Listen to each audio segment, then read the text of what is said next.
Kalau Tuhannya sama, jangan-jangan surganya sama nih. Jangan-jangan surganya sama, rumahnya sama. Cuman beda nomor ruangan. Iya. Tapi ada konsep yang merasa ya tadi semua agama sama. Ini sebenarnya bahaya ya, Pastor Samuel ya. Berbahaya, sekaligus sebenarnya bukan cuman berbahaya ya, berbahaya bagi diri sendiri juga berbahaya bagi orang lain sebenarnya. Tapi banyak orang Kristen juga merasa aku Kristen tapi aku selamat gak ya? Gitu ya. Dia insecure. Aduh aku ke gereja terus tapi aku selamat gak ya? Nah pesan Pastor gimana kalau ada orang kayak seperti itu? Sebenarnya itu signal yang bagus sih, Pastor. Saya cuma bisa membuat air jadi anggur, Pastor. Gampang. Ambil air, ambil nutrisari rasa anggur, dimasukin dia. Jadi air rasa anggur. Kan? Ada orang yang setelah bertobat, langsung. Kayak Paulus gitu, langsung berkobar-kobar. Shalom, Bapak Bicara, puji Tuhan, ketemu lagi dalam Sola Gratia. Ada info di sosial media, Tuhan itu katanya bertato. Pada waktu dia Karena Tuhan akan menilai kita, kesetiaan, ketaatan kita diuji oleh waktu. Shalom Bapak Saudara, puji Tuhan kita bertemu kembali dalam podcast Pastor Ishak. Hari ini bersama seorang hamba Tuhan yang luar biasa, seorang dosen yang mungkin anak-anak muda kenal ataupun anak-anak Bapak Ibu Saudara kenal karena sedang berkuliah di tempat beliau mengajar. Hari ini bersama Pastor Samuel Sugiarto. Puji Tuhan, shalom Pastor. Shalom, Pastor Puji Ishak. Tuhan, terima kasih sudah hadir di sini. Sama-sama, terima kasih. Wah, sukacita yang besar ya. Mungkin anak-anak muda pada kenal, lu itu dosen saya tuh ya. Dosen filsafat umum ya. Filsafat agama. Filsafat agama, Iya. betul ya. Jadi mungkin banyak yang sudah kenal. Hari ini kita bicara sesuatu topik yang menarik dan lagi heboh ya. Apakah Tuhan setiap agama itu adalah Tuhan yang sama? Gimana menurut Pastor Samuel? Ya, ini cukup heboh, cukup viral karena Yes. beberapa podcast gitu ya yang sudah saling lempar-lemparan. Nggak perlu sebut merek. Iya, betul. Ya. Kalau ditanya apakah memang semua agama menyembah pada Tuhan yang sama, Yes. maka saya perlu mempertanyakan dasarnya apa dulu ya. Ini kan sebuah klaim yang dibuat yang perlu digali ya, dicari tahu. Apakah memang benar atau tidak. Tapi kalau pertanyaan begini, Pastor. Apakah semua agama berusaha untuk menyembah Tuhan yang menjadi sumber segala sesuatu? Ya. Maka kemungkinan besar jawabannya adalah iya. Ya. Upaya untuk mencari Tuhan, upaya untuk menyembahnya, upaya untuk mengenalnya, begitu ya. Saya kok percaya mereka berusaha merujuk kepada Sang Tuhan gitu. Tetapi apakah pada akhirnya betul-betul nyampe? Ya, Nah, itu yang itu. menjadi tanda tanya tuh. Ya. Apakah memang semuanya nyampe? Apakah seperti istilahnya banyak jalan menuju ke Roma? Ya. Jadi ada yang jalur darat, mungkin ada yang jalur udara, ada yang jalur laut. Lautnya pun macam-macam itu. Ada yang renang kali atau nyelam kali ya. Apakah memang benar seperti itu? Nah, itu yang sebenarnya saya agak tidak mau cepat-cepat menjawab. Nah, Kita perlu untuk belajar berusaha fair kepada semua keyakinan, Yes. kepada semua agama, bukan menghakimi agama berdasarkan dari sudut pandang kita. Begitu. Jadi kalau ditanya, menurut saya nih Ya. apakah memang seperti itu? Nah, berdasarkan beberapa hal yang nanti juga saya akan jelaskan, saya sih lebih mengarah jawabannya tidak. Jadi tidak semua agama menyembah dan percaya kepada Tuhan yang sama. yes. Begitu ya. Walaupun mungkin punya atribut-atribut yang mirip. Yes.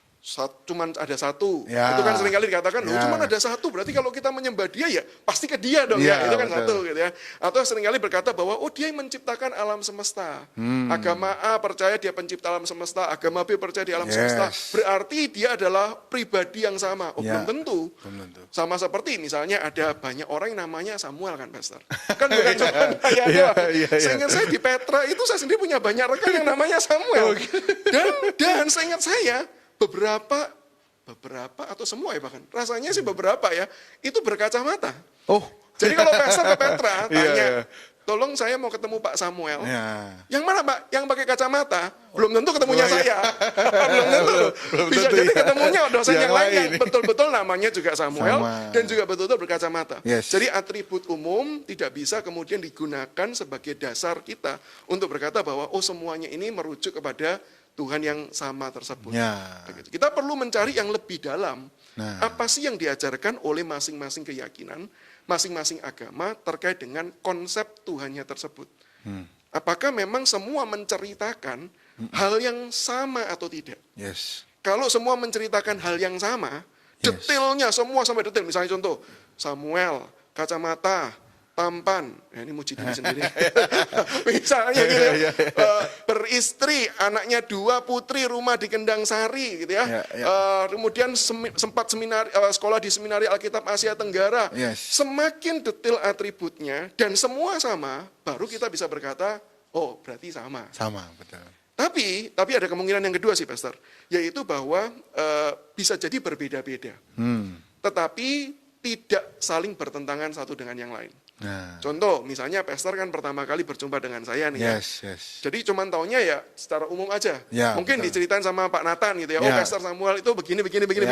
Jadi taunya laki-laki, taunya tinggal di Surabaya gitu ya. Tadi bahkan pertama kali Pastor ketemu saya kan, wah masih muda ya. Iya, Berarti betul. kan itu informasi yang belum pernah dipunyai. Yes. Betul kan ya? Ya. Jadi bisa jadi ada orang yang pertama berkata, dia cukup muda kok. Yang satu berkata bahwa, oh dia laki-laki kok. Ya. Yang satu berkata dia dosen umum ya, dosen umum gitu. Dosen. Dia berkata dia asal Surabaya. Semua beda-beda. Tapi tidak bertentangan. Ya. Sehingga bisa jadi, ini kalau yang kedua ini kemungkinan memang bisa jadi semuanya merujuk kepada orang yang sama. Bisa jadi loh, tapi belum pasti. Begitu ya. Nah, maka dari hal ini kalau misalnya agama itu mengajarkan konsep Tuhan, semuanya beda, tapi tidak ada pertentangan. Nah. Maka ada kemungkinan, jangan-jangan memang semuanya merujuk kepada Tuhan yang satu itu, hanya pendeskripsiannya berbeda-beda. Tapi kalau sampai masuk ke wilayah yang ketiga, yaitu wilayah pertentangan. Pertentangan itu berarti yang satu menegasikan yang lain, yang satu menolak yang lain. Ibaratnya contoh, kalau misalnya saya berkata, dan ini ilustrasi yang biasa saya pakai di kelas juga, yaitu tolong buatkan saya 1 gelas es teh panas. Bisa enggak membuatkan saya 1 gelas es teh panas? Biasanya mahasiswa jawab ini, bisa Pak. Gimana caranya? Ya tinggal ambil gelasnya, masukkan esnya, kasih tehnya, siram air panas.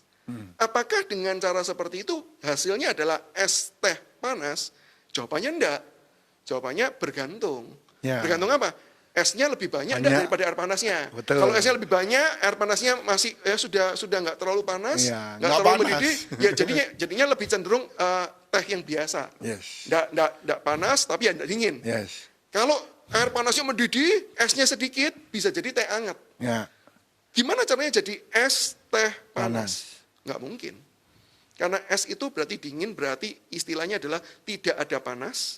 Panas itu adalah ada panas. Jadi tidak mungkin tidak ada panas dan panas terjadi bersama-sama di satu wadah yang sama, di satu waktu yang sama.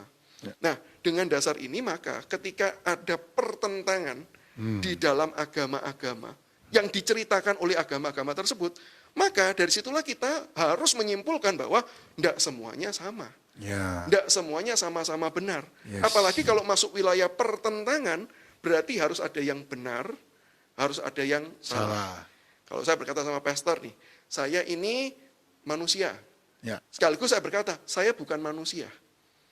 Berarti tidak boleh dua-duanya sama-sama benar. Harus pilihannya antara saya betul-betul manusia, atau saya bukan manusia. Tidak bisa dua-duanya terjadi. Karena bertentangan. Nah, dengan dasar yang ketiga ini, Pastor, maka ketika saya mencoba membaca sumber-sumber agama-agama yang dituliskan oleh banyak agama ya. Jadi kalau dari agama Islam ya dari agama Islam, dari agama Buddha bukunya mereka sendiri. Jadi sumber-sumber mereka sekaligus dialog dengan tokoh-tokohnya. Maka saya mendapati bahwa setiap agama ada wilayah-wilayah persamaannya. Saya harus akui itu, Pastor. Ada. Contohnya salah satu adalah wilayah kebaikan moral. Mayoritas mengajarkan hal yang sama. Berbuat baiklah kepada sesamamu. Itu agama dari manapun akan mengajarkan hal yang sama. Oke, jadi ada wilayah-wilayah persamaan. Tapi ada juga wilayah perbedaan. Bukan pertentangan, beda nih. Gitu ya. Yang satu tokoh agamanya siapa, yang satu siapa. Ini kan beda-beda, begitu ya. Nah, tapi kan tokoh agama kan bisa jadi mengajarkan kepada Tuhannya, yang satu bisa jadi. Tapi kan berbeda. Tapi justru kita melihat di area-area yang fundamental, khususnya berbicara tentang Tuhannya seperti apa, pribadinya bagaimana. Yes. Pendeskripsian tentang Tuhan yang semakin detail justru secara fundamental berbeda dan bertentangan. Nah, dari situlah, ini saya kasih contoh aja beberapa ya. Contoh supaya tahu perbedaannya di mana. Misalnya, pandangan Buddhisme. Pandangan Buddhisme itu secara teologis mengakui bahwa mereka adalah kepercayaan yang tidak membutuhkan keberadaan Tuhan. Buddhisme pada dasarnya tidak percaya adanya Tuhan. Walaupun mereka menerima adanya tentang roh-roh, mereka menerima adanya setan, mereka menerima adanya hantu gentayangan, apalagi kalau saya sih suka film silat sih, Pastor. Jadi kan di situ kan biasa apalagi film silat yang lucu-lucu, vampire bangkit, misalnya gitu kan. Mereka percaya tuh, roh-roh sama perkara. Tapi kalau ditanya, ada enggak satu sosok Tuhan yang menjadi sumber segala sesuatu? Mereka katakan tidak. Pada dasarnya tidak. Sehingga dalam buku-buku teks mereka sendiri, contohnya yang saya ingat adalah dari buku Dasar Keyakinan Umat Buddha, di situ tuliskan bahwa memang keyakinan umat Buddha itu pada dasarnya ateis. Atau non-teis, untuk membedakan dengan ateisme yang dari barat ya. Jadi mereka menyebutnya non-teis, tidak percaya pada satu Tuhan sebagai sumber pencipta segala sesuatu. Nah, mereka tidak percaya itu. Cuman pada prakteknya nih, ini karena saya sering mengatakan seperti ini di kelas, dan ada mahasiswa yang juga Buddhis, mereka suka protes nih. Loh, enggak kok, saya percaya Tuhan kok. Saya diajar kok tentang sama biku saya tentang Tuhan dan lain sebagainya. Nah, satu kali saya pernah minta mereka silakan survei. Saya justru utus mereka ke bikunya dan tanya, sumber-sumber ini yang saya kutip dari buku-buku Buddhis sendiri, tolong tanyakan, kenapa kok nulisnya begini? Lalu mereka respon balik. Dan mereka menceritakan, oh ya memang pada dasarnya tidak percaya Tuhan. Tetapi kalau sang umat itu mau percaya, enggak apa-apa. Jadi Buddha tidak mengajarkan, Buddha tidak percaya, tetapi kalau umatnya mau, no problem. Karena bagi mereka, umat yang memerlukan Tuhan itu berarti dalam proses pendewasaan rohani. Sampai nanti di satu titik, mereka itu akan tahu bahwa ya sudah, memang Tuhan itu enggak ada. Dan itu enggak masalah. Kalau boleh saya ibaratkan itu contoh ya, itu seperti kalau orang-orang di luar sana, di luar negeri, di Eropa, di Amerika, anak kecil umumnya percaya bahwa ada Santa Claus. Dan orang tuanya tidak pernah masalah loh. Orang tuanya tidak pernah berkata gini, jangan percaya Santa Claus. Itu kado dari Dedi. Malam-malam 24 malam Dedi bungkusin itu buat kamu gitu. Enggak kan? Orang tuanya berkata, oke, ayo justru menyiapkan kan. Ayo ini nanti dikasih kue di sini, nanti Santanya datang ambil kuenya, nanti kamu dapat hadiahnya. Justru didorong begitu kan. Tapi sampai di satu titik nanti anak-anaknya akan sadar bahwa tidak ada yang dinamakan Santa Claus. Nah, inilah pertumbuhan iman dari kelompok Buddhis. Kalau sekarang kamu percaya Tuhan, tidak apa-apa. Tapi nanti sampai titik tertentu, kamu akan sadar bahwa Tuhan tidak ada. Nah, sementara kita tahu, agama-agama yang besar di Indonesia yang lain, mayoritas mengatakan Tuhan itu ada. Satu, gitu kan ya? Hindu percaya Tuhan yang satu. Islam percaya Tuhan yang satu, Kristen percaya Tuhan yang satu, dan dalam hal ini saya samakan ya antara Kristen Protestan maupun Kristen Katolik, itu Tuhannya satu. Gitu. Jadi dalam hal ini Buddhis sudah bertentangan nih dengan teman-teman teis yang lain. Dia percaya bahwa Tuhan pada dasarnya tidak ada, sementara yang lain percaya ada. Begitu. Nah kalau yang lain ada ini bagaimana? Hindu misalnya dibandingkan dengan Islam, dibandingkan dengan Kristen. Hindu percaya ada satu Tuhan. Tetapi di dalam teologi mereka percaya Tuhannya tidak berpribadi. Maka disebut Nirguna Brahman. Istilah di dalam bahasa aslinya ya. Nirguna Brahman, artinya tidak punya pribadi.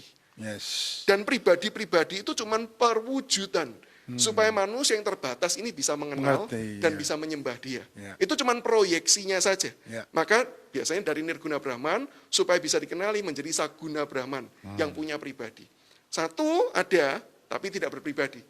Dan pasti dengan jelas ini akan ditolak oleh yang Islam ataupun yang Kristen. Karena percaya pada Tuhan yang berpribadi. Betul ya? Jadi Buddha tidak ada Tuhan, Hindu satu, tidak berpribadi, Islam percaya ada satu Tuhan, satu zat. Berpribadi ya tunggal, tauhid yang disebut, sementara Kristen percaya ada satu Tuhan, tiga pribadi. Dan kalau gitu apakah Islam dan Kristen ini berbeda? Ya. Bertentangan? Iya. Karena Yesus Kristus yang kita percaya pribadi kedua Allah Tritunggal yang turun ke dalam dunia, kita percaya kan dia adalah Tuhan yang menjadi manusia. Sementara rekan-rekan Muslim kan tidak mempercayai Isa Al-Masih sebagai Tuhan. Yes. Mereka mempercayai sebagai manusia, sebagai nabi. Nah, sehingga di sini ada pertentangan juga nih. Jadi kalau kita melihat pada dasarnya sebenarnya semua agama besar yang saya sebutkan tadi, pada hakikatnya, pada naturnya, pada ajaran utamanya bertentangan. Sehingga dari situ saya tidak berani menyimpulkan, sudahlah semuanya sama. Nah, itu kesimpulan yang terlalu dini dan dibuat tanpa dasar kan pastinya. Kalau kita justru fair kepada masing-masing, menceritakan kamu ceritanya bagaimana sih? Oh, ternyata ceritamu beda, bahkan ada pertentangan dengan saya. Ya, enggak apa-apa, kita akui saja. Kita akui ada persamaannya, kita akui perbedaannya, bahkan kita akui pertentangannya. Sehingga saya pikir kalau kita mau fair, sulit sih untuk kita itu bisa berkata bahwa mereka semua agama itu percaya kepada Tuhan yang satu, dan Tuhannya itu sama. Sulit untuk berkata itu, Pastor. Nah, jadi karena kita tahu ini kan ya, ada persamaannya, ada perbedaannya. Jadi mungkin ada orang yang nggak ingin terlalu dalam bahkan, sengaja ya. Malah, berkata ya toleransi lah. Seperti gajah itu kan. Ya, kalau 3 orang buta, lihat gajah, ada yang megang gadingnya, keras, berarti Tuhan itu keras. Ada yang pegang ekornya, itu Tuhan itu panjang dan berbulu. Atau pegang kakinya, Tuhan itu besar, kayak guling, kayak gitu kan. Nah, jadi, tapi mereka nggak tahu kalau itu satu. Nah, kalau seumpama orang itu ingin berkata semua itu satu, kan itu toleransi. Nah, toleransi yang benar menurut Pastor Samuel gimana? Iya, nah jadi Pastor memang tadi ilustrasi yang dipakai gajah, ini ilustrasi yang terkenal banget sih. Yes. Ini ilustrasi yang sangat kuno dari teks kuno di India. Sebenarnya cerita tentang raja yang kemudian mau memperkenalkan gajah kepada 6 orang buta. Sebenarnya 6. Bukan 3. Sebenarnya 6. Sebenarnya 6 orang buta. Ya 6 ya. Saya jadi ragu sendiri ya. Seingat saya baca 6 sih. Oke. Jadi raja yang mau memperkenalkan gajah kepada orang-orang buta, sebut aja beberapa orang buta lah, amannya begitu ya. Jadi ada yang pegang belalai, ada yang megang gading, ada yang megang telinga, ada yang megang kaki, ada yang megang badan, gitu ya. Itu mengatakan gajah itu seperti tembok begitu. Ada yang pegang ekor yang di belakang tersebut. Nah, terus kemudian mereka mengatakan sebenarnya agama itu seperti itu loh. Kita semua ini buta. Cuman kita berusaha mengenali yang satu itu. Dan kesimpulan kita bisa jadi berbeda dan bertentangan karena kita melihat yang sebagian. Yes. Tapi pandangan kita sebenarnya benar enggak? Ya benar. Cuman yang lain juga enggak salah. Sama-sama benar juga begitu. Jadi bukan neither or gitu ya. Mana yang salah mana either or, tetapi both and, dua-duanya bisa sama-sama benar. Ya sebenarnya itu ilustrasi yang sebenarnya tidak terlalu tepat sih, Pastor. Seperti itu, untuk menggambarkan kondisi beragama. Kesalahan di mana? Kesalahan yang pertama adalah begini. Kalau semua manusia dan semua manusia kan berusaha mencari Tuhan. Kata-katanya kan seperti itu. Berarti kan diibaratkan semua adalah orang buta. Betul ya? Terus kemudian berusaha untuk mengenali gajah. Betul ya? Nah, kok tahu bahwa itu binatang gajah? Berarti ada yang nggak buta dong. Betul ya? Berarti kalau ada yang menyimpulkan gini, semuanya itu sama. Cuman kamu ngelihat ininya, yang ini ngelihat ininya, berarti dia nggak buta dong. Sementara yang lain buta dong. Berarti sebenarnya justru orang yang berpandangan seperti ini, dia yang arogan. Bukan orang yang beragama yang mengatakan, yang benar adalah begini, itu yang arogan. Enggak, ya yang mengatakan bahwa semuanya itu sama. Berarti dia mengklaim dirinya lebih tinggi daripada yang lain loh. Lebih tahu. Karena lebih tahu. Dengan kata lain dia nggak buta.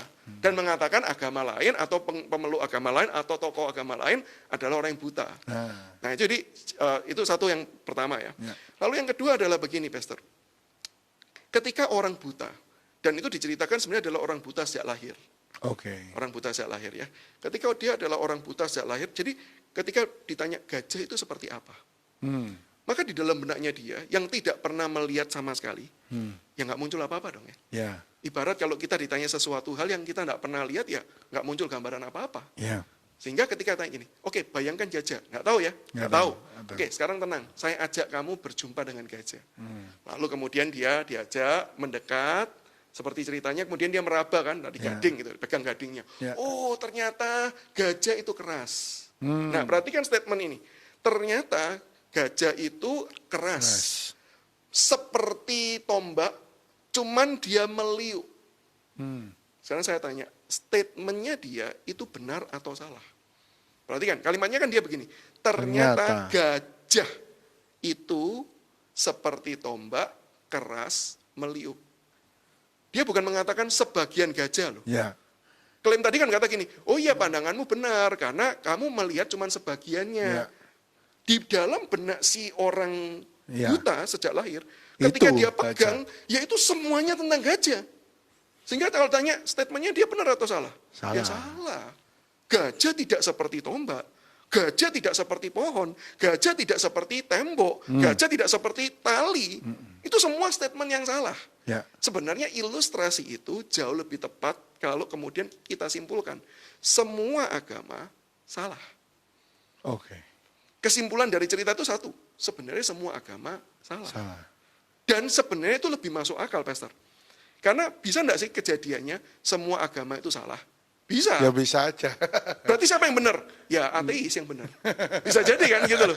Kemungkinan itu terbuka. Walaupun nanti kan kita selidiki nih. Emang ateis benar nggak ya? Nah, tapi mungkin podcast lainnya kali ya. Nggak nontonin waktu kalau bahas itu. Tapi ada kemungkinan juga loh. Semua agama salah dan ateis yang benar. Yes. Tapi kalau dari ilustrasi itu mau mengatakan bahwa semuanya mempunyai kebenaran yang setara, yang sama, sehingga kemudian mereka bisa dikatakan sama-sama benar, sekaligus dalam kurung biasanya, kalau secara teknis tokohnya namanya John Hick, dia yang sering mengutip ini dan kemudian menjadi bapak pluralisme agama. Ya. Dia mengatakan bahwa semuanya sama-sama punya kebenaran, dalam kurung juga punya kesalahan masing-masing. Oke. Sebenarnya itu kesimpulan yang keliru. Karena si orang buta ketika membayangkan, dia bukan membayangkan sebagian. Sama seperti ketika kita orang Kristen, percaya Allah Tritunggal. Ya. Apakah kita cuma membayangkan itu sebagian dari Allah? Atau itu ya Allah seutuhnya? Kan kita tidak pernah berkatakan sebagian Allah Tritunggal. Kan enggak. Enggak pernah. Kita percaya ya Allah Tritunggal. Tritunggal. Dan itu adalah semuanya tentang Allah. Sehingga tidak mungkin semuanya sama-sama benar. Dan yang ketiga, jangan lupa kalau khusus di dalam kekristenan, sebenarnya orang Kristen mengaku mereka itu mendapat pengetahuan tentang si gajah bukan karena mereka pegang. Nah, ini ya. Tapi karena si gajahnya yang datengin mereka, lalu si gajah yang ngomong, aku ini gajah, binatang berbelalai, Iya. punya 2 gading, punya badan yang besar, gitu Iya, ya. iya, Sehingga iya. ketika si orang buta itu kemudian mendengar, Yes. dan bukan cuma mendengar sih, karena si gajahnya datang, bisa dipegang-pegang juga, Ya. dia bisa melihat, maksudnya melihat dalam tanda petik, bisa meraba-raba, Ya. dan dia mendengar apa yang dikatakan dengan apa yang dipegang, ternyata kok sama. Nah, Dan bukankah itu yang kita percaya sebagai orang Kristen? Karena Yes. Allah Tritunggal itu datang menyatakan diri Yes. melalui putra tunggalnya Yesus Kristus. Yang kita dengar, dia mengajar. Yes. Yang kita lihat sendiri, ya maksudnya lihat adalah melalui kesaksian Alkitab ya. Yes. Para rasul melihat bagaimana mujizat-mujizat yang dibuat dengan cara yang luar biasa. Dan kemudian kita melihat sendiri tanda-tanda kebangkitannya. Dia Yes. mati dan dia bangkit. Sehingga ketika orang Kristen percaya bahwa Yesus Kristus adalah Tuhan dan Juru Selamat, dia pribadi kedua dari Allah Tritunggal, sebagaimana yang diajarkan, itu bukan karena rabaan kita. amen. Yes. Tetapi itu karena penyataan diri Allah secara langsung, Yes. yang kita terima. Ya. Dan kita sekarang ini Setuju. semua kita menerima melalui kitab suci, Yes. yaitu Alkitab. Sehingga ada beda. Kita tidak berusaha dengan kemampuan kita, Yes. tapi si Allah, bukan si Allah, Sang Allah itu, siapa gue pengen si Allah gitu ya. Tetapi Sang Allah itulah yang kemudian menyatakan Menyatakan dirinya kepada setiap kita. Iya. Sehingga di sini kita tidak setuju sih dengan ilustrasi tersebut sih, Pastor. Karena memang bukan kita yang cari Allah, tapi Allah Ya, yang menyatakan dirinya. Betul, Iya. setuju sekali, Pastor. Sehingga kita boleh mengenalnya. Iya, Luar betul biasa sekali ya. Nah, jadi hal ini sangat menarik ya. Jadi kita semua harus membenarkan cara pikir kita. Seringkali orang itu salah di cara pikir gitu ya. Kalau menurut Pastor Samuel, kalau ada orang malas belajar. Nah, ini kan harus belajar seperti Pastor Samuel, belajar semua, mengerti semua. Kalau ada orang malas belajar, menurut Pastor Samuel gimana? Pesannya gimana? Sebenarnya satu sih, Pastor. Nah. Kalau malas ya diem aja. Jangan komentar. Oh gitu ya. Kan nggak tahu loh. Iya. Kalau nggak tahu ya jangan komentar. Iya, iya. Apalagi komentar di media sosial gitu kan ya. Nah. Apalagi kemudian bikin sesuatu yang viral sampai kemudian berjilid-jilid gitu kan ya. Nanti bisa penistaan agama masuknya dan macam-macam. Jadi kalau kita tidak belajar, ya mari kita kita berdiam diri. Itu respon paling awal ya. Yes. Harusnya diem aja begitu. Iya, Tetapi saran saya yang kedua adalah harusnya sih belajar sih. Belajar ya. Karena ibaratnya gini loh, Pastor, ada yang mengatakan gini, ya sudahlah agama itu biar masalah keyakinan. biar masalah feeling saya yang menentukan. Problemnya begini loh, memang betul ada area-area yang kita itu bisa rasakan. Tentu, seperti misalnya kalau kita berbicara tentang pertobatan personal, ya, itu walaupun bisa diceritakan, tapi rasanya tidak akan bisa ditransfer. Nah, betul ya. Saya kalau cerita paling pastor juga, oh iya, tapi rasa yang saya alami di momen itu tidak akan bisa tertransfer. Iya, nggak mengerti ya. Nggak mengerti. Nah, itu ada unsur-unsur perasaan. Tetapi kan tidak semuanya melulu tentang perasaan. Nah, sehingga tetap harus belajar. Karena ibaratnya biasa begini, Pastor. Ini salah satu ilustrasi yang juga seringkali dipakai di beberapa buku ya. Menggambarkan ini loh, agama itu ibarat seperti dokter yang menganalisa kondisi dunia ini. Dan semua dokter berkata dunia ini sakit. Manusia ini sakit. Nah, cuman masing-masing dokter memvonisnya beda-beda. Ada yang bilang sakitnya A. Ini kalau mau contohnya dibuat yang lebih real misalnya, ada seorang sakit nih. Dokter A berkata gini, kamu cuman capek. Sudah, tidur aja. Nanti setelah tidur, kamu bangun, pulih. Tapi dokter yang kedua berkata, oh enggak. Kamu ini sedang kena flu. Dan flu yang berat sampai menusuk ke tulang. Jadi kamu perlu minum obat.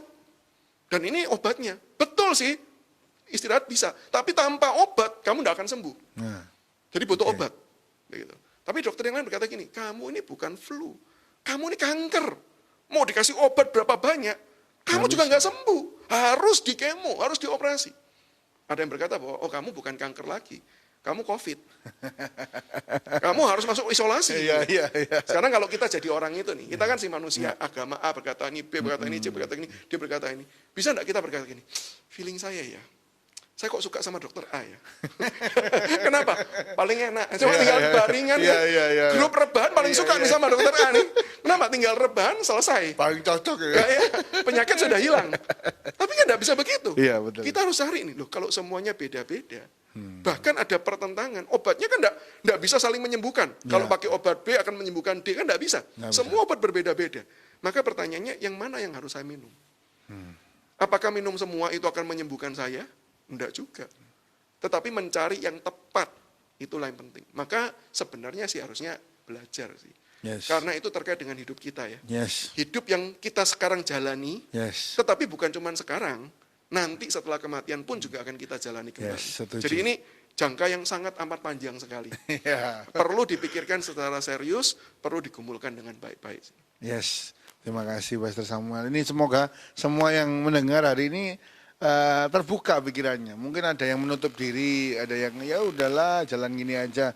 Kita semua harus belajar dan cari yang benar. Nah, tapi ada konsep yang merasa ya tadi semua agama sama. Ini sebenarnya bahaya ya, Pastor Samuel ya.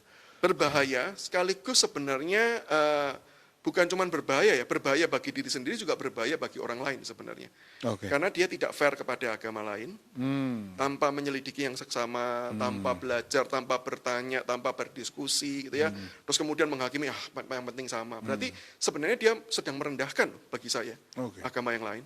Kalau kita tanpa belajar, kita tanpa bertanya, kita tanpa dialog, kita tanpa diskusi, lalu kemudian kita buat statement semuanya sama, kan orang bisa tanya, lu kok tahu? Tahu dari mana? Gitu kan? Kan nggak fair. Jadi bahaya juga. Justru tadi kalau Pastor tanya terkait dengan toleransi, justru sikap seperti ini yang merusak.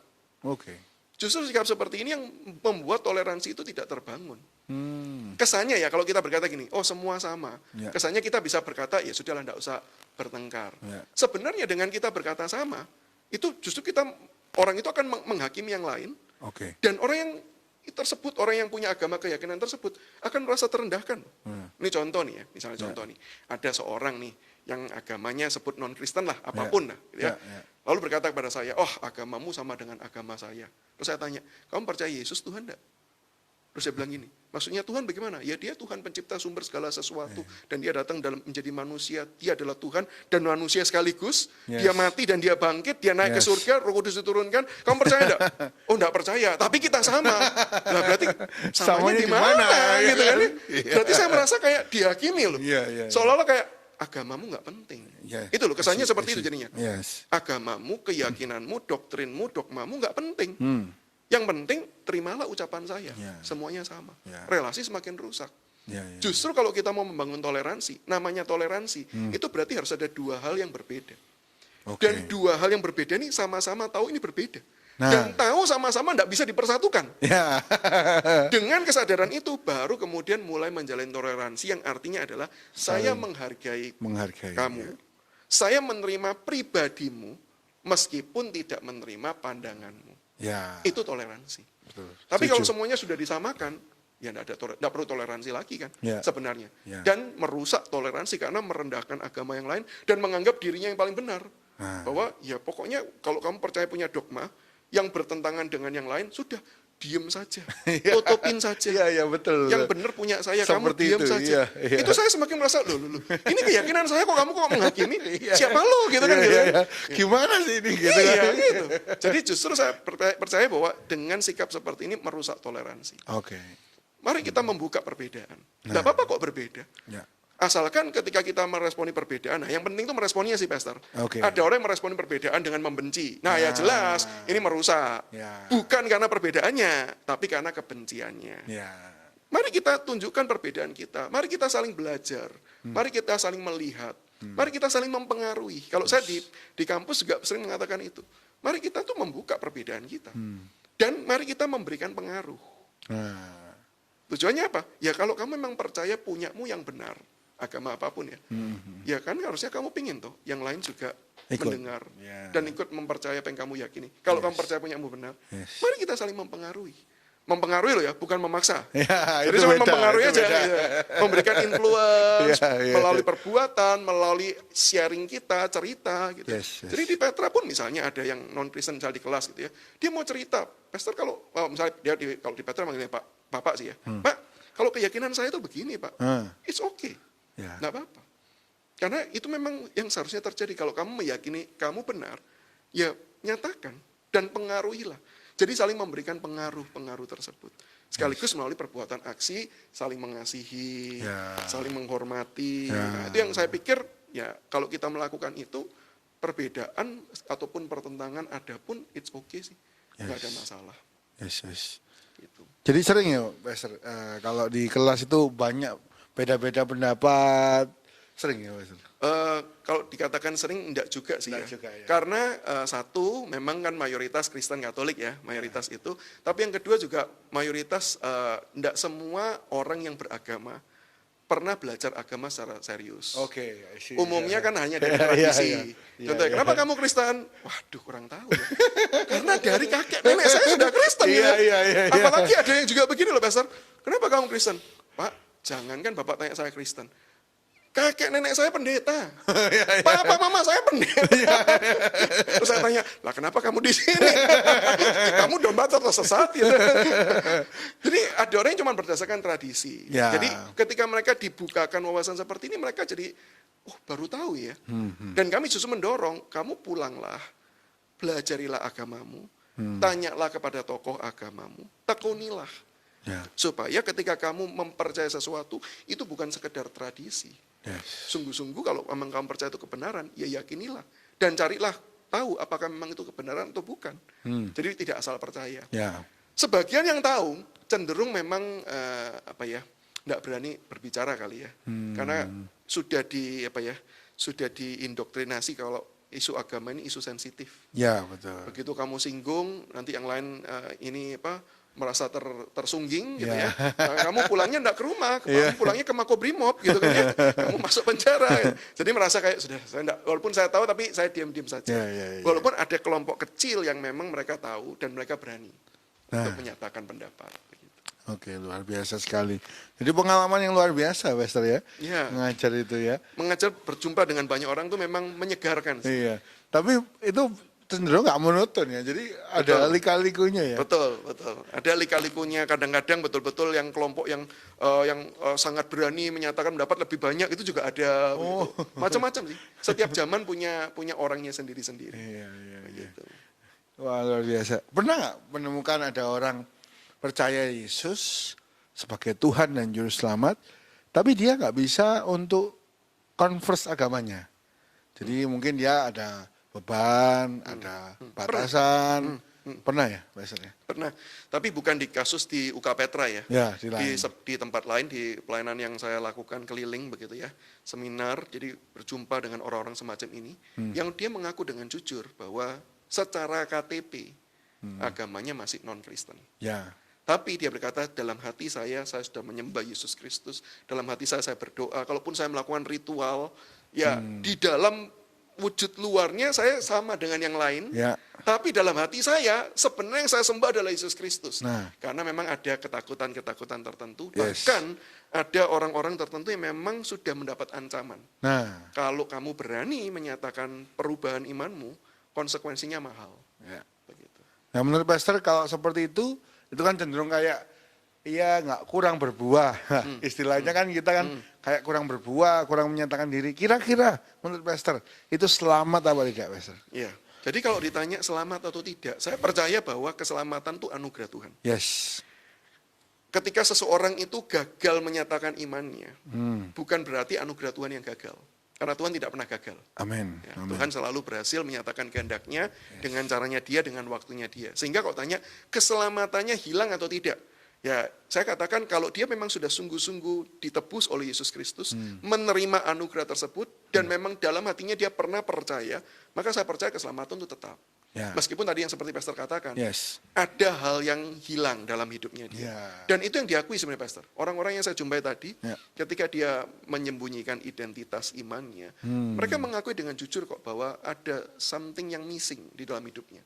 Oke. Ketika mereka harusnya dia melihat teman lain bisa ke gereja, bisa ibadah memuji Tuhan, sementara dia nggak bisa, dia mengakui ada yang miss. Dia mengakui dia sulit untuk bertumbuh karena apa? Untuk kan jangankan ke gereja, baca Alkitab di rumah sendiri juga sulit. Sulit, betul. Itu waktu zaman yang terakhir yang saya jumpai itu sudah ini loh, Alkitab elektronik sudah muncul begitu ya. Ya. Saya tanya loh, kenapa enggak pakai Alkitab elektronik? Ya itu, adiknya sering pakai.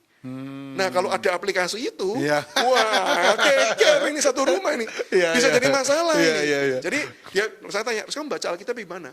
Ya install, uninstall. Itu caranya. Tapi dia berkata sangat sulit. Terus saya tantang. Apa yang membuat kamu sulit? Ya selain tekanan keluarga, pergumulan dan lain sebagainya. Memang satu hal ya, orang untuk bisa berani menyatakan imannya, itu adalah proses pendewasaan. Yang saya pikir kita tidak pernah bisa judgement dia salah atau dia benar. Kita tidak bisa tuding kamu tidak beriman gitu ya. Ini ya bisa jadi memang dia perlu proses pertumbuhan. Ya, ada setuju. orang yang setelah bertobat, langsung kayak Paulus gitu, langsung berkobar-kobar. Ya sebenarnya Paulus juga nggak langsung sih, dia butuh studi berapa tahun juga. Ya, kan, ya, gitu. ya, betul, Tapi kan betul. kesan kita bahwa langsung berapi-api, semangat mau disiksa juga mau gitu kan ya. Ya. Saya akui ada beberapa orang seperti itu, tapi ada yang juga enggak loh. Ada yang proses demi proses, gitu ya, pelan demi pelan, sampai pada akhirnya di satu titik dia mau nggak mau dia mengakui, dia sudah nggak tahan lagi. Dan ketika dia mengakui, dia terima konsekuensinya, dan dia lebih siap ketika dia menerima konsekuensinya. Nah itu penting itu ya. Iya, sehingga saya pikir kita tidak bisa menghakimi orang karena kesulitan untuk menyatakan imannya. Ya. Yang perlu kita lakukan kalau kita mengenal orang itu, doakan. Support dia dengan berbagai macam cara, gitu ya. Maka kenapa kok salah satu caranya adalah dengan dengan menerjemahkan Alkitab di dalam banyak bahasa. Kadang-kadang contoh Pastor ya, ada agama kan yang sangat berkiblat pada bahasa tertentu. Ya betul. Sehingga paham tidak paham, kalau sudah ngomong bahasa itu dianggap sudah beragama itu kan ya. Nah, betul, sehingga kenapa kok ada Alkitab juga di dalam versi dalam versi bahasa tersebut? Karena bisa jadi itu membuat orang yang awam yang tidak baca secara detail berpikir bahwa ya ini bukan kitab suci, ini buku bacaan. Dan itu menolong sekali untuk orang-orang tersebut bisa membaca firman Tuhan, mengenal Tuhan, berjumpa dengan Tuhan dan dipertumbuhkan. Atau aplikasi yang depannya jangan langsung salib gitu ya. Oh iya, aplikasinya depannya lain gambarnya atau buku aja. Betul. Tulisannya juga mungkin jangan Alkitab, misalnya yang lain begitu. Kitab. Macam-macam cara sih bisa dipakai. Iya betul. Jadi menurut Pastor ya anugerah Tuhan, keselamatan dari Tuhan itu nggak pernah gagal. Ya. Untuk setiap orang yang dipilih. Ya. Nah tapi banyak orang Kristen juga merasa aku Kristen tapi aku selamat gak ya? Gitu ya. Dia insecure. Aduh aku ke gereja terus tapi aku selamat gak ya? Nah pesan Pastor gimana kalau ada orang kayak seperti itu? sebenarnya itu signal yang bagus sih, Pastor. Oke. Bagus karena menuntut dia untuk refleksi diri kan. Oke. Jadi tidak langsung cepat-cepat kepedean. Oh, sebenarnya lebih berbahaya itu yang kepedean sih. Oh iya. Yang sebenarnya kalau Tuhan bilang gini, kapan gue nyelamatin kamu gitu, tapi dia bilang aku sudah selamat gitu. Sombong rohani. Sombong rohani. Nah jadi yang bahaya yang pedean. Justru orang yang punya kesadaran bahwa apa aku sudah selamat atau enggak ya. Sebenarnya signal bagus. Untuk satu sisi merenungkan apakah memang aku sudah dilahirbarukan oleh karya Roh Kudus atau belum. Yes. Jadi itu signal bagus. Dan yang kedua memang kita perlu melihat ciri-cirinya ya, tanda-tandanya ya. Sangat subjektif, walaupun ada yang bisa objektif lihat gitu ya. Tapi ciri-ciri ini akan mengikuti sih. Contohnya misalnya yang pertama adalah orang tersebut pasti pernah punya masa dia betul-betul bertobat untuk pertama kali dan menyerahkan hidupnya kepada Tuhan. Nggak mesti momennya ikut ke gereja, kan banyak orang ke gereja bertobat. Bisa jadi sih, itu salah satu cara yang Tuhan paling sering pakai. Tapi saya juga pernah berjumpa orang yang menarik adalah dua yang saya jumpai. Satu, ketika dia baca Alkitab di rumah pribadi saat teduh. Dia waktu baca Alkitab, dia cerita. Dia betul-betul merasa seolah-olah Tuhan itu berbicara kepada dia. Dia merasa berdosa, dia bertobat. Jadi baca Alkitab sendiri. Yes. Dan masih usia muda. Jadi bukan pendeta, bukan ini loh ya. Betul-betul anak jemaat biasa begitu. Dan pengalaman yang kedua yang saya pernah jumpai adalah seorang rekan itu ya. Dia baca buku teologi yang berat-berat loh. Dari yang non-Kristen, dia non-Kristen. Terus dia pengen tahu sih kekristenan itu apa. Terus baca buku yang aneh-aneh tentang kekristenan. Bukan baca Alkitab nih, baca buku gitu ya. Dan dia bertobat. Sehingga kita tahu cara Tuhan mempertobatkan banyak. Tapi pengalaman itu ada. Pengalaman bertobat, menyerahkan diri pada Tuhan. Itu satu. Yang kedua adalah tentu ada pertumbuhan ya, ada buah roh yang dihasilkan. Ada pembaruan kehidupan. Hidupnya itu semakin diubahkan serupa dengan Kristus. Dan ketika dia berubah, dia itu enggak sadar bahwa dia sudah berubah. Karena memang perubahan itu bukan karya kita. Perubahan itu kan karya Roh Kudus, karya Tuhan di dalam hidup kita. Sehingga tahu-tahu dia merasa gini, iya ya, dulu kalau aku menghadapi situasi begini, pasti jengkel. Pasti langsung main tinju. Kok sekarang saya kok lebih bisa mengontrol ya. Bahkan bisa mendoakan orang tersebut ya. Bahkan bisa bermurah hati ya. Nah, ada buah roh yang kelihatan. Karena hidupnya semakin diserupakan dengan Yesus Kristus. Yang ketiga, tentu ada kerinduan untuk mau membangun kehidupan rohaninya. Mau disiplin rohani, baca Alkitab, beribadah, berdoa, berpuasa. Itu tanda-tanda yang umum sih. Tapi dalam poin ini saya perlu menekankan, Pastor, tidak bisa berlaku sebaliknya. Kalau yang sudah baca Alkitab, sudah ke gereja, sudah berpuasa, pasti sudah bertobat. Belum tentu. Tapi kalau sudah bertobat, tanda-tanda ini akan mengikuti. Rindu baca Alkitab, rindu ke gereja, rindu melayani, rindu bersaksi bagi Kristus, begitu ya. Nah itu mengikuti. Begitu. Sehingga hal seperti ini yang harus muncul. Dan ketika kita sudah melihat tanda-tanda seperti ini, maka sebenarnya kita bisa berkata bahwa iya ya, saya sudah ditebus, saya sudah diselamatkan. Nah, baru nanti poin yang ketiga kita cek, apa yang membuat saya mempertanyakan ulang? Nah, itu. Apakah satu, saya sedang terjadi stagnasi rohani? Kadang-kadang ketika ada stagnasi rohani itu kan kita kayak Tuhan kok jauh ya. Saya ini sudah selamat atau belum sih? Atau yang kedua, ada dosa yang kita sedang sembunyikan. Nah, setuju. Sehingga dosa itu yang membuat kepekaan rohani kita itu tertumpulkan. Dari situlah kita merasa kayak, aduh kok rasanya kok aku jauh dari Tuhan ya. Tuhan ini bersama dengan aku nggak sih? Gitu. Gitu. Atau yang ketiga, ya memang di dalam proses pertumbuhan itu ada penderitaan-penderitaan yang terjadi. Seringkali penderitaan itu kan membuat kita mempertanyakan iman kita. Bahkan pemazmur sendiri kan juga seringkali bertulis, berapa lama lagi ya Tuhan engkau begini, aku sudah melihat orang ini semakin sukses terjadi. Dia kan mempertanyakan karena ada penderitaan. Nah kadang-kadang ketika situasi ada penderitaan, kita bisa bertanya sih, ini saya sudah bertobat atau saya belum bertobat? Kalau saya bertobat, kenapa kok Tuhan tidak tolong saya? Apakah memang Tuhan ini menghukum saya, membuang saya? Nah, kita perlu menyelidiki penyebabnya apa, kita mempertanyakan ulang. Nah, dari situ nanti kita koreksi nih. Tepat atau tidak analisa kita. Jadi pertanyaan yang bagus buat kita refleksi. Betul. Betul. Malah kita ini bisa mengerti banyak hal yang harus kita mengerti. Maka tadi saya katakan ini signal positif sekali. Kalau kita punya hal seperti ini, itu baik. Baik. Puji Tuhan. Nah, kalau tadi kita bicara mengenai surga. Nah, surga itu kalau menurut Pastor Samuel, ini kan banyak juga yang ngomong kalau Tuhannya sama. Tadi kita sudah banyak bicara tentang itu. Jangan-jangan surganya sama nih. Jangan-jangan surganya sama, rumahnya sama. Cuman ya. beda nomor ruangan. Iya. Iya, itu lagi.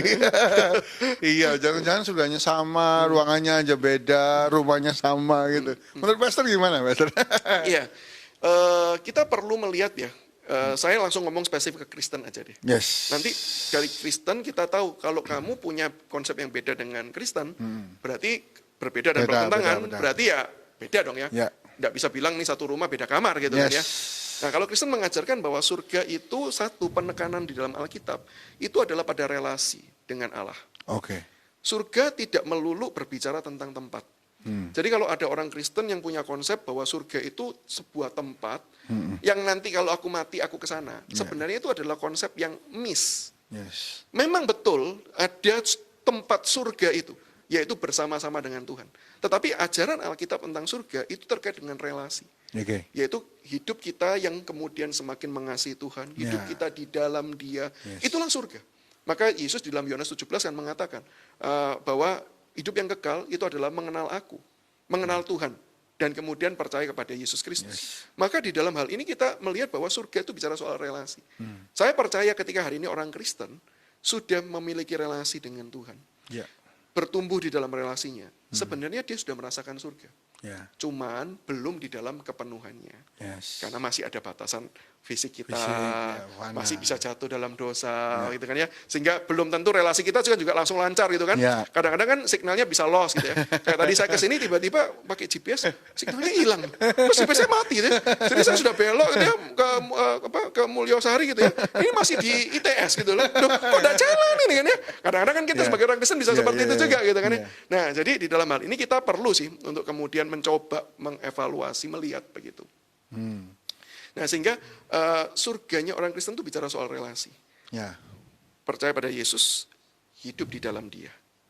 Nah, kalau yang ditekankan agama lain beda dan bertentangan, surganya itu misalnya adalah terlepas dari duka dan kemudian tidak mengalami apapun lagi gitu ya, tidak punya perasaan gitu ya. Loh, di surga dia kata Alkitab kita bahagia kok. Jadi punya perasaan. Betul, bukan tidak betul, punya perasaan. betul. Jadi kalau sudah ada pengajaran yang beda, Beda. kita mau katakan, ya sorry, kalau punya saya benar. Ini kalau loh ya, if andai kata nih, kan kita tidak mau menghakimi ya. Jadi kalau saya yang benar, ya pasti saya nanti tidak ketemu kamu. Kalau kamu tetap percaya dengan keyakinan tersebut. Tapi kalau punyamu yang benar, ya saya tidak akan ketemu kamu juga gitu loh. Karena saya nggak percaya punyamu gitu loh. Kan saya percaya yang lain begitu. Nah, sehingga surga itu kita bisa bandingkan tuh dengan Tuhan sih.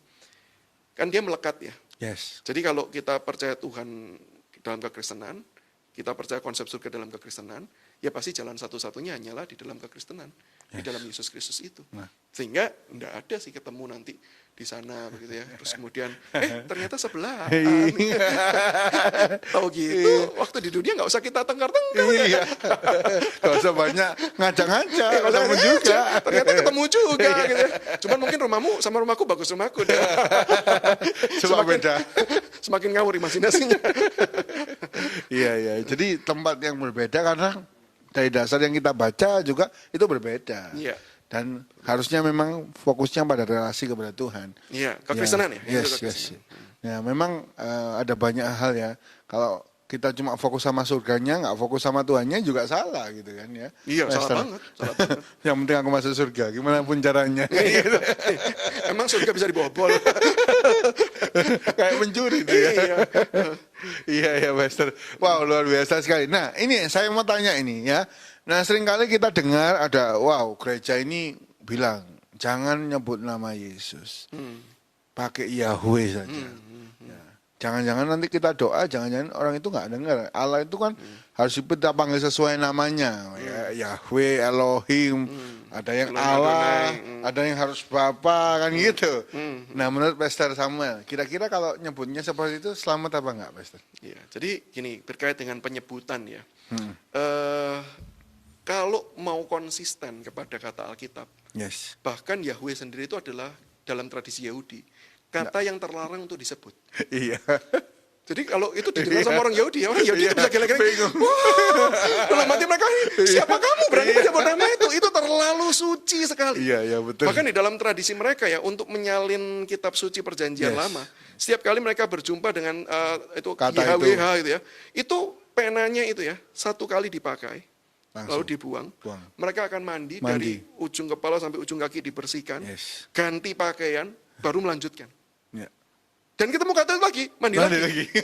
Jadi kalau bayangkan kita ketemu yang di terjemahan kitab LAI ya, TUHAN besar, itu betul. Kalau perjanjian lama, dan itu banyak di satu pasal, itu pasti mandi tuh, banyak kali mandi tuh, penerjemah Yahudi itu. Iya, betul. Itu orang Yahudi sendiri nggak berani sebut tuh. Iya, kita malah jambal ya. Ya makanya itu, kok berani-beraninya kita, kalau mau konsisten tuh ya, ini kita mau betul, konsisten. betul. Nah, tapi kalau tanya, loh, apakah salah kalau andai kata kita menggunakan nama tersebut? Ya tidak juga. Karena yang menjadi prinsip di dalam kekristenan bukan namanya benar atau tidak, tapi pribadinya benar atau tidak.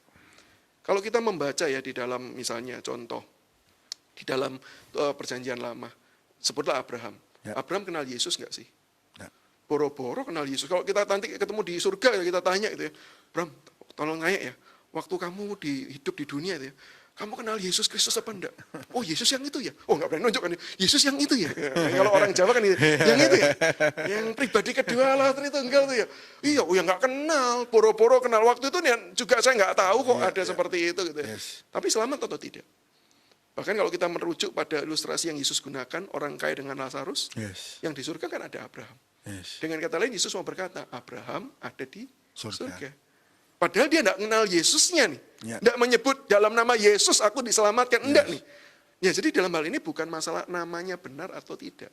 Tapi apakah kita mengenal pribadi yang benar atau tidak. Nah, itu yang jauh lebih penting sih. Nah, tapi betul tidak sih kalau misalnya kita nyebut namanya itu Yahweh itu yang paling tepat? Karena begini loh, istilah Tuhan di dalam Alkitab itu adalah generic name. Kita menggunakan itu sebagai generic name, yang artinya seperti kalau Indonesia itu Bapak atau Pastor. Kan saya sebut Pastor ya, Pastor Ishak. Gitu kan ya. Kan enggak saya panggil Ishak, kan enggak berani begitu kan. Saya panggil Pastor gitu. Saya sebut Pastor supaya enggak kepanjangan gitu kan ya. Salah enggak? Enggak. Dan asalkan nih, saya menghadap Pastor, lalu saya bilang, Pastor, sudah makan belum? Pastor bisa merespon. Tapi kalau saya balik begini ya, Pastor, sudah makan belum? Dan yang dicari siapa? Yang diajak ngomong siapa? Nah, di dalam hal ini, walaupun nyebutnya sehalus apapun, mau nyebut namanya sepanjang apapun, lengkap semua disebutkan. Tapi kalau tidak mengarahkan hati, tidak mengarahkan pikiran kepada sang pribadi tersebut, ya nggak bisa. Ya Tuhan bisa bilang ini, hei salah arah bro, noleh sini bro, noleh sini. Gitu. Jadi masalah nama menurut saya itu bukan yang terutama. Tapi masalah apakah memang kita mengenal pribadinya atau tidak. Apakah pribadi yang benar atau yang tidak. Nah, di dalam hal ini kalau kita melihat, yang menarik ini tanggapan yang terakhir saya terkait nama. Yesus Kristus mengajar kita memanggil dia Bapa. Dia berdoalah demikian, Bapa kami yang di dalam surga. Ya, Yesus Kristus mengajak kita memanggil dia Bapa. Karena apa? Karena itulah relasi sekarang kita dengan Allah. Kita bukan hanya sekedar manusia ciptaan, kita bukan hanya sekedar hamba-hambanya, tapi kita adalah anak-anak. Allah punya satu anak tunggal. Allah Bapa punya satu anak tunggal, yaitu Yesus Kristus. Tapi dia punya begitu banyak anak angkat, yaitu adalah kita semua. Status kita tuh luar biasa, karena kita ditebus oleh Yesus, kita hidup di dalam Yesus, jadi di dalam Yesus kita ini adalah anak. Anaknya Allah. Nah, sehingga dalam hal ini kalau kita mau berdoa, ataupun kita mau memuji dia, ya sapalah dia sebagai Bapa. Itu yang Yesus ajarkan sih. Dan bagi saya itu tidak salah. Ketika kita memanggil dia Bapa, terus kita berdoa misalnya pada Allah Roh Kudus sesuai dengan pekerjaannya. Ketika kita sedih, kita berdoa pada siapa? Ya kita mohon pada Bapa, aku sedang sedih. Ya Roh Kudus, hiburkanlah aku. Loh, karena apa? Karena Alkitab mengatakan, Yesus mengatakan, dia adalah sang penghibur. Sehingga ketika kita berkata, Roh Kudus hiburkan aku, ya nggak apa-apa. Karena itu memang pekerjaannya dia. Dan memang itu karyanya di dalam kehidupan kita. Dan jangan lupa ditutup dalam nama Yesus. Karena kita bisa berdoa seperti itu, tanpa perlu mengarah pada satu arah tertentu, tanpa perlu satu bangunan tertentu. Itu semua terjadi hanya karena di dalam Yesus. Maka ya, ditulis, diucapkanlah dalam nama Yesus, saya berdoa. Yes. Sehingga ketika kita menyapa dia, ketika kita mengagungkan melalui pujian dengan kata Tuhan, dengan istilah Tuhan Yesus Kristus, Allah Roh Kudus, no problem sih. Yes. Bagi saya itu tidak menjadi terlalu masalah. Ya. Nah, yang menarik tadi kita bahas, Abraham nggak bisa ke surga tanpa kenal Yesus. Maksudnya kan, dia percaya akan karya keselamatan yang akan datang. Seperti itu ya, Pastor? Ya, jadi Abraham, konsep keselamatan gini, Pastor. Keselamatan itu anugerah yang Allah berikan. Ya. Jadi kita selalu harus melihat kalau keselamatan itu bukan kitanya yang beraksi, tapi Allahnya yang beraksi. Yes. Nah, Setuju. ketika Allah yang beraksi, di dalam perjanjian lama, Allah itu beraksi menyatakan diri langsung loh kepada Abraham. Ya. Kita tidak tahu, itu pribadi yang mana datang kita tidak tahu Ya, nih. setuju. Tapi kan pernah ada tuh, kalau dalam LA itu ditulis doa syafaat Abraham. Gitu Ya, kan, ya, itu betul, kan betul. ngobrol langsung dengan, Betul, ada setuju. sosoknya gitu kan. Ya. Kita tidak tahu nih, pribadi berapa yang datang. Tapi kita tahu dia adalah Allah itu sendiri yang datang. Loh, Allahnya sendiri sudah datang. Kok kita berani menghakimi dia selamat atau tidak selamat? Kan dia percaya kepada Sang Allah. Ya, ya. Meskipun belum secara spesifik di dalam Yesus Kristus. Jadi prinsipnya Allah yang memberikan melalui anugerahnya. Supaya orang mengenal dia dan berelasi dengan dia. Ya. Itu keselamatan. Yes. Maka ketika sudah masuk dalam perjanjian baru, nah jalan itu diperjelas. Yes. Yaitu melalui pribadi Yesus Kristus yang datang dengan cara yang sangat luar biasa. Kalau yang tadi itu kan cuma penampakan-penampakan, teofani. Setuju. Yang sebentar datang, sebentar hilang. Sebentar datang, sebentar hilang. Gitu. Datangnya juga nggak tahu Kapan? pulangnya juga nggak tahu kapan. Gitu kan, ya. Sewaktu-waktu bisa. Dan ketika dicari-cari belum tentu nongol juga. Gitu kan. Tetapi di dalam perjanjian baru yang menarik, Allah itu sudah datang langsung. Dengan cara yang menjadi manusia seutuhnya. Yes. Dia ada senantiasa dari bayi, dari anak-anak, sampai dewasa besar, sampai kemudian melayani. Bisa setiap hari dilihat, Ya. bisa didengar, gitu, terus-menerus, bisa dipegang, bisa dilihat, apapun yang dia kerjakan. Sehingga kita melihat, loh ini Allah menyatakan dengan lebih jelas lagi. Bukan dengan muncul, hilang gitu ya. Tapi dengan terus-menerus menyatakan dirinya. Maka kenapa Yohanes menuliskan bahwa dia adalah Allah yang bertabernakel, Allah yang berdiam dengan kita. Yes. Begitu kan? Nah, sehingga caranya sama. Allah memberikan keselamatan melalui dirinya supaya kita bisa berelasi. Jadi maupun PL ataupun PP sebenarnya nggak beda. Cuman metode spesifiknya yang berbeda. Begitu. Yes. Ya, jadi ini jelas ya bagi kita semua yang mendengar bahwa Allah itu yang memberi anugerah keselamatan. Ya. Dan dalam perjanjian baru dan seterusnya kita harus tahu melalui Tuhan Yesus Kristus. Ya. Yang kita percaya sebagai Tuhan dan Juru Selamat. Ya. Yes, luar biasa sekali. Jadi kalau ada orang bingung ini gimana Mbak Esther? Oh nyebutnya ini. Nah tapi kan ada beberapa ajaran yang nyebutnya lain tapi mereka nggak percaya Tuhan Yesus itu Tuhan. Berarti gimana Mbak Esther? Nah, yang lebih penting yang belakang itu. Percaya apa enggak? Mau nyebutnya cara apapun kalau yang di belakang enggak percaya, begitu ya. Ya, problemnya kan jalan keselamatan hanya melalui Yesus Kristus. Yes. Itu jalan yang Allah tetapkan dan Allah memberikan cara itu dan Allah bergerak mengarahkan manusia ke cara itu. Ya. Jadi kalau dalam perjanjian baru, Pastor saya tambahkan lagi ya, bukan cuman Allah menetapkan jalannya melalui Yesus, tapi Allah juga bergerak mengundang orang melalui cara itu. Ya. Sehingga ada banyak kesaksian orang-orang yang tidak pernah kenal Yesus, Ya. dijumpai melalui mimpi. Yes. Mimpi yang kelihatan wajah yang nggak jelas, tapi tangannya ada lubang, Ya, gitu ya. Terus dia tanya kepada tokoh-tokoh agamanya nggak ada yang kenal. Ya. Karena kan di dalam agama tertentu Yesus bahkan tidak disalib, begitu Ya, kan ya. betul. Terus dia tanya sama rekannya yang non agamanya dia, yang Kristen. Terus dia tahu, oh tangannya lubang, oh tahu aku siapa. Itu Yesus, itu diceritakan tentang Yesus. Dia bertobat. Nah sehingga kalau kita melihat cara ini, loh dia selamat karena apa? Dia selamat karena Injil diberitakan. Yes. Melalui apa? Cara pertama Allah melalui mimpinya loh. Karena kalau nggak di-trigger melalui mimpi, mungkin orang ini tenang-tenang aja di dalam agamanya. Ya. Tapi karena ada trigger mimpi yang datang berkali-kali, itu mengarahkan dia untuk mencari jawaban, dan Tuhan kirim nih orang Kristen untuk menjawab. Yes. Jadi dari cara ini kita melihat Allah sendiri menetapkan dan Allah mengerjakan segala sesuatu, mengarahkan ke jalan tersebut. Ya. Begitu. Nah, sehingga di dalam hal ini kita perlu lihat, kalau kita tidak percaya Yesus Kristus sebagai Tuhan dan Juru Selamat, nah mau manggil dia, Matius 7 berkata, banyak orang berseru-seru, Tuhan, jangankan manggil nih ya, itu 3 hal yang dilakukan orang dalam Matius 7. Bernubuat, kemudian mengusir setan, melakukan tanda mujizat. Dan ketiga-tiganya saya tidak pernah lakukan, Pastor. Saya nggak pernah bernubuat, yang artinya menyatakan firman Allah secara spesifik pada satu orang tertentu atau kelompok tertentu, saya tidak pernah. Saya tidak pernah bernubuat, tidak pernah membuat mujizat. Ya. Saya cuma bisa membuat air jadi anggur, Pastor. Gampang.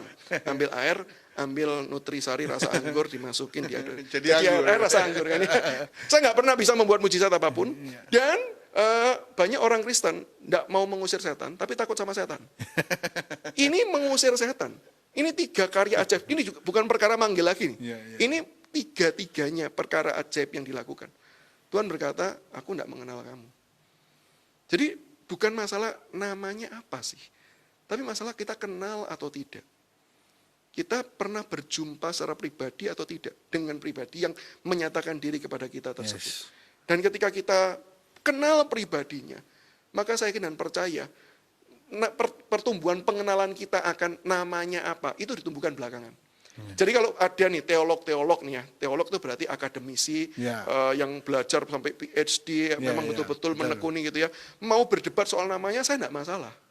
Karena apa? Karena itu wilayah perdebatan akademis.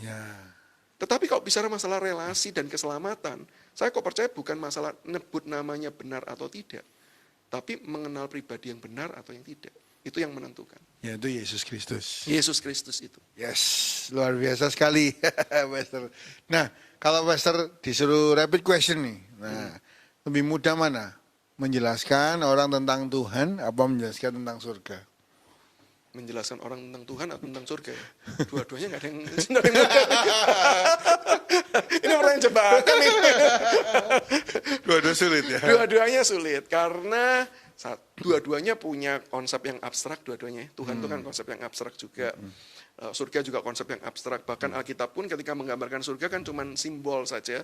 Bukan nanti betul-betul lantainya emas gitu kan. Itu kan cuma gambaran apa yang berharga di dunia. Di surga itu bukan sesuatu yang sangat berharga. Jadi sulit juga menggambarkan gitu ya.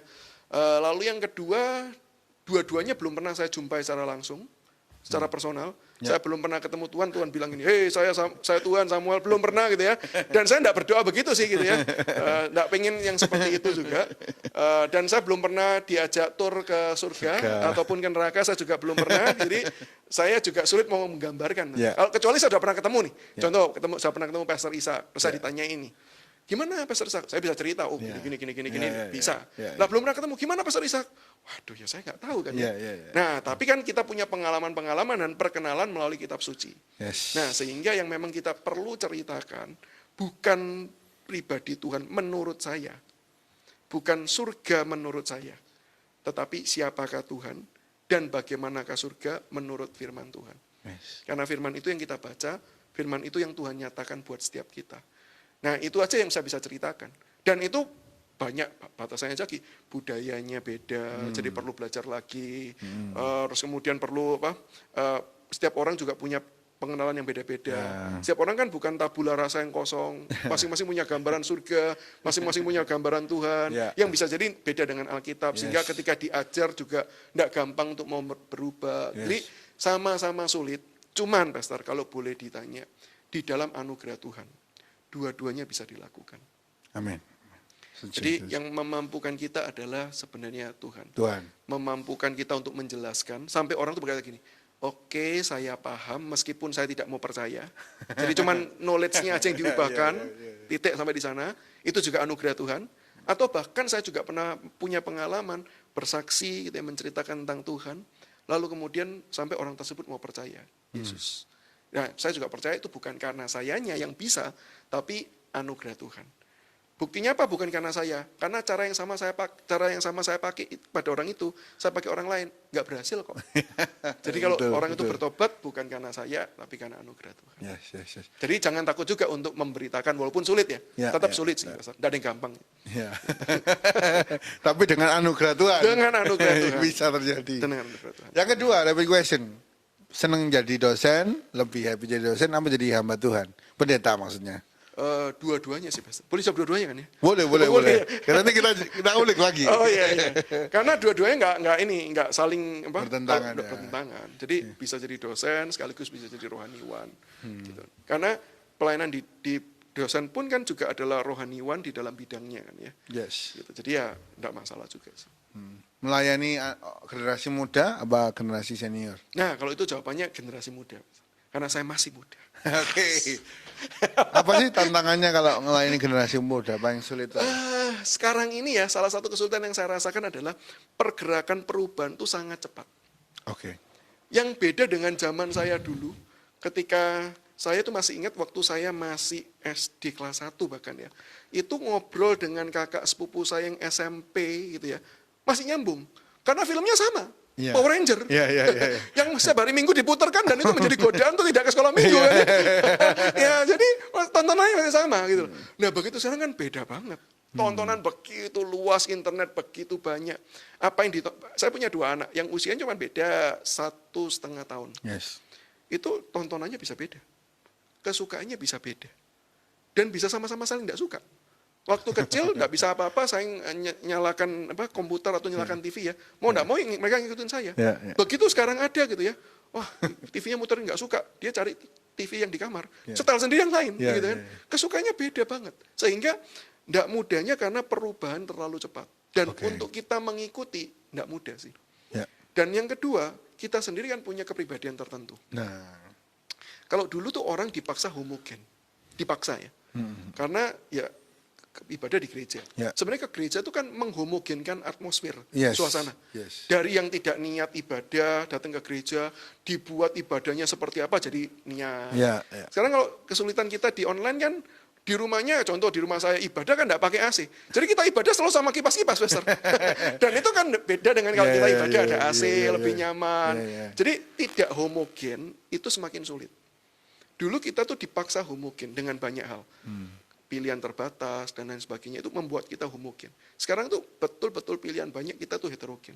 Sehingga saya dengan karakter saya dengan tipenya saya, kecenderungan saya, kepribadian saya, kesukaan saya, hobi saya cuma akan berdampak sangat efektif kepada kelompok-kelompok yang setipe sama saya. Oke. Ini bicara efektivitas. Yes. Jadi saya akan sangat efektif berbicara kepada orang yang setipe dengan gaya saya, dengan cara berpikir saya. Tapi dengan yang lain, mereka bisa dengar tapi ya oke lah, nggak sampai yang gimana-gimana. Nah, jadi tuntutan untuk efektif kepada kelompok-kelompok tertentu lebih tinggi. Dampak secara global itu semakin sulit sekali terjadi. Butuh orang dengan kemampuan karunia khusus sekali ya, yang memang Tuhan berikan untuk bisa menaklukkan banyak orang dengan situasi yang berbeda-beda. Ya itu yang bisa menjadi influencer. Bagi saya itu punya karunia-karunia seperti itu. Kalau sampai pengikutnya itu berapakah di Instagram itu kan, berarti dia punya kemampuan untuk menggait orang dengan berbagai macam latar belakang. Nah, harusnya maksimalkan. Karena tidak semua orang punya karunia itu. Yes, setuju. Nah, perbedaan itulah yang membuat sekarang ini semakin sulit di satu sisi. Tetapi semakin mudah di sisi lain, yaitu karena banyak nih yang muncul. Kalau dulu yang jadi pastor ya cuma yang naik mimbar. Ya, setuju. Sekarang sekolah teologi online. Ya. Kan ya? Banyak gereja melakukan pendidikan juga untuk melatih jemaatnya. Yes. Beberapa gereja bahkan terbuka untuk jemaat yang sudah terlatih bisa berkhotbah juga. Yes. Gitu kan ya? Jadi sebenarnya rekan kerja itu makin banyak. Ya. Nah, disinilah saya percaya kenapa kok misalnya saya di kampus ya. Saya percaya bahwa ya seperti university, unity in diversity. Kita bisa bersatu meskipun kita berbeda-beda. Dan setiap orang bisa berdampak dalam wilayahnya. Orang yang tidak bisa terjangkau oleh saya, ya saya serahkan kepada teman saya, tolong dijangkau. Yes. Dan saya berjejaring sama kamu, saya berpartner dengan kamu. Yes. Nah, saya tidak bisa menjangkau kelompok lainnya, saya serahkan pada orang lain lagi. Ya. Sehingga dampaknya jauh lebih luas. Tidak lagi mengandalkan pribadi saya, satu orang, tapi lebih mengandalkan jejaring. Begitu. Dan saya pikir itu cara Tuhan ya. Maka Tuhan berkata, mendoakan supaya kita jadi satu. Ya, setuju. Bukan hanya ada satu. Ya. Kita nggak dipanggil jadi superhero, tapi kita dipanggil untuk menjadi satu. Ya. Maka sebenarnya gambaran Avenger itu lebih alkitabiah sih daripada Superman. Gitu kan ya. Karena Superman itu lebih cocok untuk mewakili Yesus karena dia datang dari yang lain gitu kan ya. Itu lebih mirip-mirip ke sana. Kita nggak dipanggil jadi Superman, tapi kita dipanggil bagian dari Avenger. Iya. Kita cuma satu. Kalau pakai bahasa ini anak muda ngerti. Oh nih. iya. Kalau yang senior, Avenger. Silakan tonton dulu. Iya. Jadi kalau dengan keadaan sekarang itu memang bahasanya harus berubah kalau anak muda, Ya. referensinya, Betul. pendekatannya, Betul. gitu ya. Tapi jadi berarti jangan kecil hati ya kalau kita cuma bisa jangkau beberapa orang. Gitu. Asalkan memang itu panggilan Tuhan buat kita, ya kita jalankan saja. Yes. Jadi kalau memang Tuhan panggil kita untuk memang berdampak pada satu kelompok orang, ya kita kerjakan sebaik mungkin. Tapi jangan lupa untuk kemudian juga membuka diri, andai kata Tuhan mau ajak kita untuk di kelompok yang lain. Ya. Jadi tetap seperti saya mau belajar juga. Maka di referensi saya di Instagram saya tuh kenalan dengan semua pastor-pastor yang beda aliran dengan saya. Supaya Mas, gayanya tuh pengen saya lihat, wah ini anak muda nih suka nih gayanya kayak gini. nih. Wah menarik nih khotbah kalau begini. Saya belajar dari mereka. belajar. Supaya bisa memberikan dampak, memberikan pengaruh juga buat kelompok-kelompok yang tidak seperti gaya saya, seperti gaya yang lain. Gitu. Jadi saling mau belajar. Saya sendiri harus terus berubah, bertumbuh begitu. Yes. Luar biasa sekali. Jadi Pastor Samuel ini hal yang menarik sekali kita ngobrolkan dan semoga jadi jawaban bagi banyak orang. Mungkin Pastor mau sampaikan kesimpulan dari topik kita hari ini. Apakah Tuhan itu sama semua agama? Apakah surga itu sama dan gimana toleransinya? Ya. Jadi rekan-rekanku ketika kita berbicara terkait dengan konsep Tuhan, satu hal yang perlu kita ketahui adalah kita harus dengan rendah hati belajar. Bukan cepat-cepat menghakimi, tapi belajar mencari tahu terkait dengan siapa Tuhan di dalam keyakinan kita. Dan belajar mau mendengar apa sih yang dipercaya tentang Tuhan ataupun surga di dalam keyakinan yang lain. Supaya kesimpulan yang nanti kita buat tidak kesimpulan yang satu arah dari sudut pandang saya, tapi kita mau belajar untuk menyimpulkan secara lebih objektif. Begitu. Itu yang pertama, kita harus mau terbuka, kita mau belajar. Dan yang kedua, jangan khawatir untuk berbeda. Perbedaan tidak menjadi masalah. Bahkan perbedaan dan yang ada pertentangan di dalamnya tidak pasti menimbulkan konflik. Ketika kita betul-betul meresponi dengan cara yang tepat. Apalagi ketika Alkitab mengajarkan untuk kita saling mengasihi. Bahkan musuh pun kita kasih. Sebenarnya di dalam ajaran kekristenan kita tidak kesulitan dasar untuk mengasihi yang berbeda bahkan bertentangan dengan kita. Sehingga yang perlu kita lakukan adalah belajar untuk mau rendah hati, datang kepada Tuhan, memohon belas kasihannya, memurnikan hati kita yang seringkali penuh dengan kebencian, yang seringkali memakai kata agama, kata Tuhan sebagai alat untuk membenci dan memusuhi orang lain. Mari kita bertobat, kita datang, kita mohon ampun dan mohon penyucian, pemurnian, supaya Tuhan memurnikan hati kita, bisa mengasihi yang berbeda dan yang bertentangan. Dan yang ketiga, mari kita tetap menjaga toleransi. Berbeda, boleh, bertentangan, tidak masalah, tetapi mari kita menghargai.